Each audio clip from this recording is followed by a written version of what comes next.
വൈകുന്നേരം ഇപ്പോൾ പാർക്കിൽ പോയാലോ എന്ന് ആലോചിച്ച് നമ്മൾ നേരെ വീടിനടുത്തുള്ള ഒരു പാർക്കിലേക്ക് വിട്ടു. പാർക്കിൽ നല്ല ബേർഡ്സും കാര്യങ്ങളൊക്കെ ഉണ്ടായിരുന്നു. പക്ഷേ നമ്മൾ ഉദ്ദേശിച്ച ഒരു ആംബിയൻസ് ആ പാർക്കിലില്ലായിരുന്നു.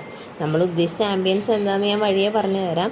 ഇത് കൂടുതലും വോക്കിങ്ങിനും എക്സസൈസിനൊക്കെ ആൾക്കാർ വരുന്ന പാർക്കാണ്. വളരെ സൈലൻ്റ് ആയിട്ടുള്ളൊരു അറ്റ്മോസ്ഫിയർ ഉള്ളൊരു പാർക്കാണ്. നമ്മൾ നേരെ അടുത്ത പാർക്കിലേക്ക് വിട്ടു. അവിടെ അടുത്ത് തന്നെ നമ്മൾ ഗൂഗിൾ മാപ്പിൽ ലൊക്കേഷൻ ഇട്ട് നമ്മളൊരു നടപ്പ് തുടങ്ങി.